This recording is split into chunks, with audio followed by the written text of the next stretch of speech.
1조, 10조, 100조, 그리고 1000조. 1000조 원. 여러분은 이 숫자의 무게가 가늠이 되십니까? 단순히 0이 15개 붙은 숫자가 아닙니다.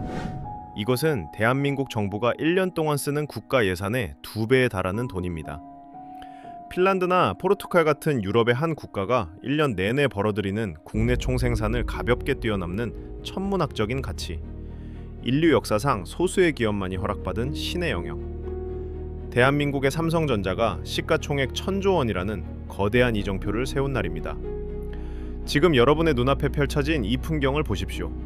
전 세계 80억 인구의 손에는 그들이 만든 스마트폰이 들려있고, 우리가 누리는 인공지능과 클라우드 세상의 모든 기억은 그들이 만든 반도체 속에 저장됩니다. 글로벌 시가총액 최상위권, 메모리 반도체의 절대군주.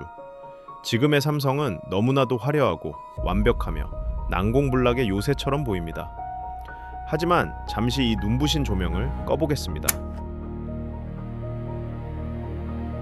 시간을 거슬러 1938년 식민지의 서름이 가득하던 대구의 한 시장통으로 가봅니다. 먼지 풀풀 날리는 30평 남짓한 목조 건물. 간판에는 한자로 삼성 상회라고 적혀 있습니다. 이곳에서 무엇을 팔았을까요? 반도체? 스마트폰? 아니요.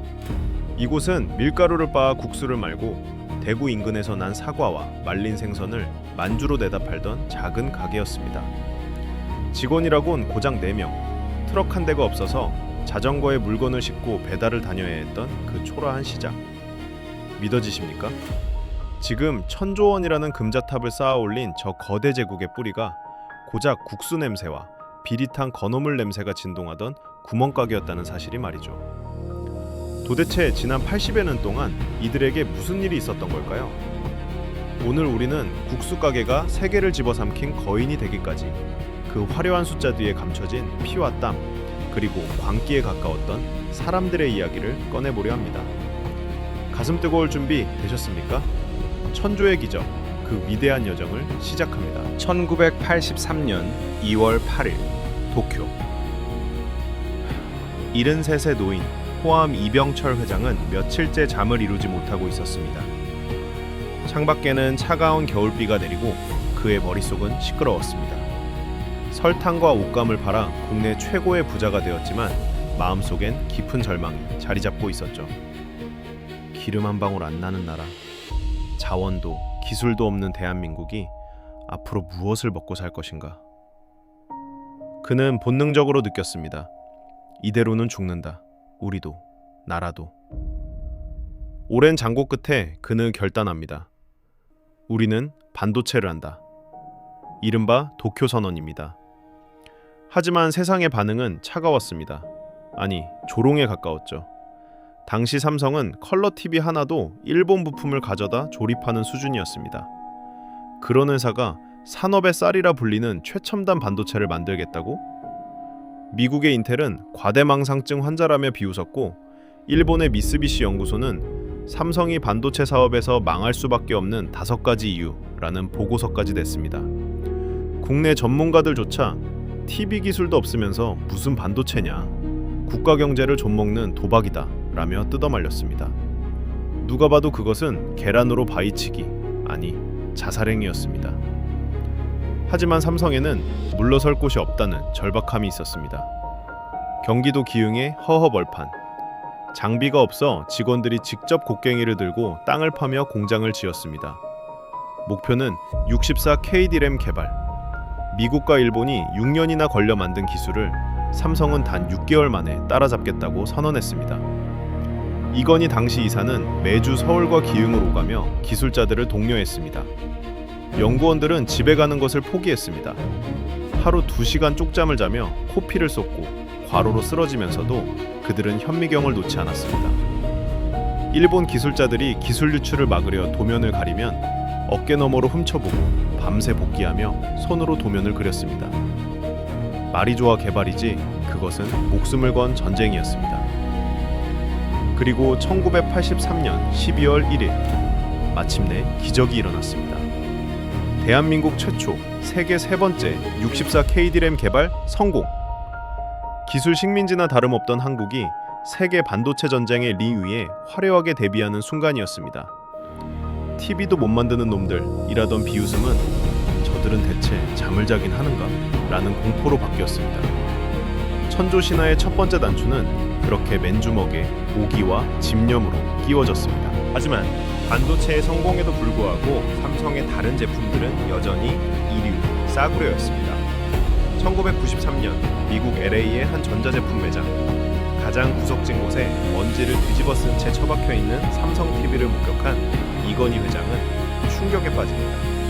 그리고 얼마 후 사내 방송용 비디오 하나가 그의 인내심을 끊어놓습니다.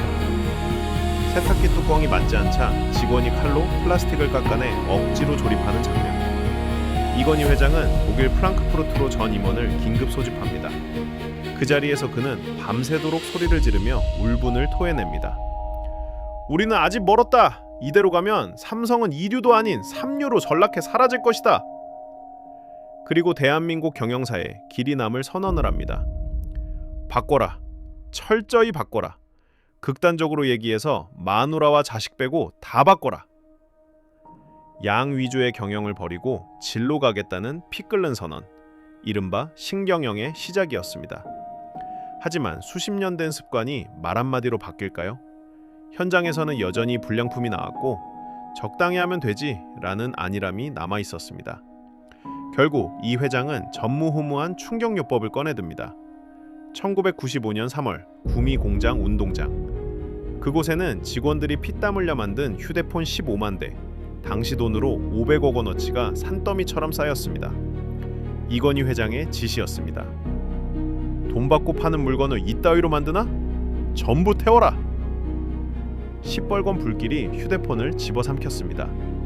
플라스틱이 녹아내리는 매캐한 연기 속에서 직원들은 망치로 자신들의 제품을 부수며 오열했습니다. 그것은 단순한 화형식이 아니었습니다. 삼성 내부에 있던 적당주의, 이류의식을 뼈까지 태워버리는 의식이었습니다. 그날의 잿더미 위에서 삼성은 비로소 품질의 삼성, 애니콜 신화로 다시 태어났습니다. 타협하지 않는 초격차의 DNA는 바로 그 뜨거운 불길 속에서 완성된 것입니다. 품질에 미친 기업은 무서웠습니다. 2000년대 삼성은 거침없이 질주했습니다. 첫 번째 타깃은 전자제국의 영원한 황제, 일본의 소니였습니다. 아날로그의 제왕 소니가 디지털 전환을 주저할 때 삼성은 와인잔을 닮은 보르도 TV라는 혁신적인 디자인을 앞세워 맹공을 퍼부었습니다. 2006년 마침내 삼성은 소니를 제치고 세계 TV 시장 1위에 등극합니다. 30년 동안 이어진 소니 천하가 무너지고 삼성 시대가 열린 역사적인 사건이었습니다. 하지만 숨 돌릴 틈도 없이 더 거대한 괴물이 나타났습니다. 2007년 스티브 잡스가 아이폰을 세상에 내놓습니다. 모바일 혁명. 노키아도 모토로라도 추풍낙엽처럼 쓰러졌습니다. 삼성에게도 절체절명의 위기였습니다. 옴니아라는 뼈아픈 실패, 카피캣이라는 전 세계의 조롱. 하지만 삼성의 무서움은 패스트 팔로워로서의 저력이었습니다.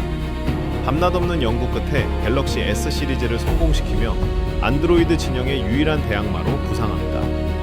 애플과의 7년에 걸친 세기의 특허 전쟁, 수조 원이 오가는 미국 법정에서 삼성은 끈질기게 버텼습니다.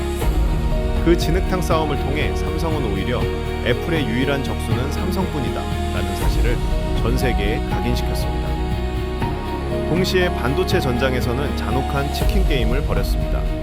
경쟁사들이 적자에 허덕일 때 삼성은 오히려 투자를 들여 상대를 고사시키는 무자비한 전략. 결국 독일의 키몬다, 일본의 엘피다 같은 기업들이 줄줄이 파산했고 삼성은 메모리 반도체 시장의 절대군주로 군림하게 되었습니다.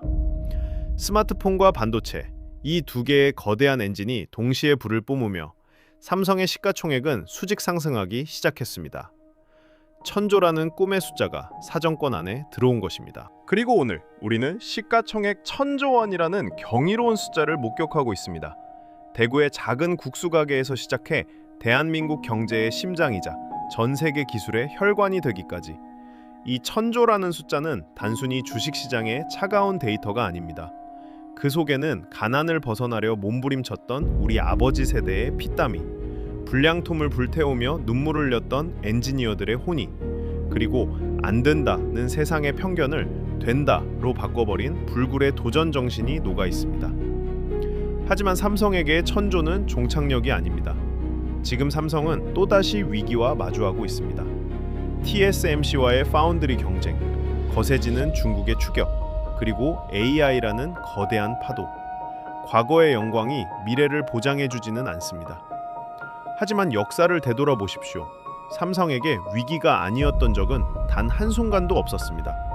그 위기를 기회로, 불가능을 혁신으로 바꾼 것이 바로 그들의 역사였으니까요. 메모리를 넘어 시스템 반도체로, 모바일을 넘어 AI와 로봇으로, 이제 그들은 추격자가 아닌 아무도 가보지 않은 길을 개척하는 퍼스트 무버로서 발을 내딛고 있습니다. 국수가게에서 시작해 별이 된 기업, 그 천조의 기적 너머에는 또 어떤 역사가 쓰여질지 이제 우리가 그 뜨거운 도전을 지켜볼 차례입니다.